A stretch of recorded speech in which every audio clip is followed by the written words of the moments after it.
50 વર્ષના સુનીતાબેન રફાડિયા જેવી અનેક બહેનો આજે માત્ર ઘરકામથી આગળ વધીને સ્વરોજગાર દ્વારા નવી ઓળખ બનાવી રહી છે। કુદરતી અને હર્બલ સાબુનો આ ગૃહ ઉદ્યોગ કેસુડાથી લઈને ચંદન સુધીના 23 પ્રકારના સાબુ માત્ર ₹35 થી 60માં વેચી રહ્યા છે।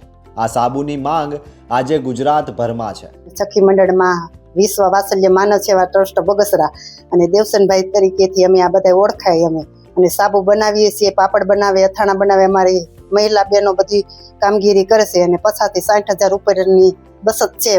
પરિણામ, આ મહિલાઓ મહિને 50,000 થી 70,000 રૂપિયા સુધીની આવક મેળવી પોતાના પરિવારની આર્થિક સ્થિતિને મજબૂત કરી રહી છે। મહિલા બચત કેમ કરવી અને એના આધારે અલગ અલગ તાલીમો શેરડીની હોય કે આરસીટીની હોય કે કોઈ બાગાયતમાંથી હોય કે કોઈ કેવી કે કૃષિ યુનિવર્સિટી જુનાગઢમાં કોઈ અલગ અલગ બધાની અમે તાલીમો બહેનોને અપાવી અને તાલીમો લીધા પછી બહેનોને એમાં પગભર થવા માટે, સ્વનિર્ભર થવા માટે એને પ્રોત્સાહિત કરીએ છીએ। અમારો કોન્સેપ્ટ એ છે કે બહેનો પોતે સ્વનિર્ભર બને અને ઘરે ભાઈ હાથ લાંબો ન કરે, પાપડ બનાવે, ફિનાઇલ બનાવે અને એ લોકો માસિક 20,000 થી લઈ અને 50,000 કે તો 70,000 સુધી અમારી બહેનો આજે હાલ પોતે પગભર થઈ અને કમાણી કરે છે અને પોતાના બાળકોને એમાંથી ઘણા બહેનો પ્રોફેસર બનાવ્યા છે, એન્જિનિયર બનાવ્યા છે અને ડોક્ટર બી બનાવ્યા છે। હળિયાદ ગામની 50 થી વધુ મહિલાઓ અન્ય ગ્રામીણ બહેનો માટે પ્રેરણારૂપ છે।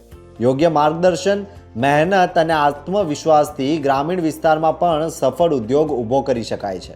અમે 60 બહેનો છીએ મંડળના, એમાં બધી જુદા જુદા પ્રકારની પ્રવૃત્તિ બધી બહેનો કરે છે અને અમારા ગામમાં એ સંસ્થા તરફથી અમને મેડિકલ સાધન પણ મળ્યા છે।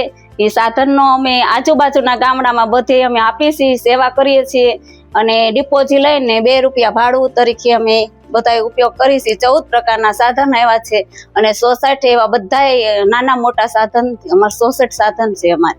હળિયાદની નારી શક્તિ, મહેનત, સન્માન અને આત્મનિર્ભરતા અને ગ્રામીણ વિકાસની સાચી ઓળખ। આવી જ પ્રેરણાદાયક સ્ટોરીઝ માટે જોતા રહો ગુજરાત વંદન। ધન્યવાદ।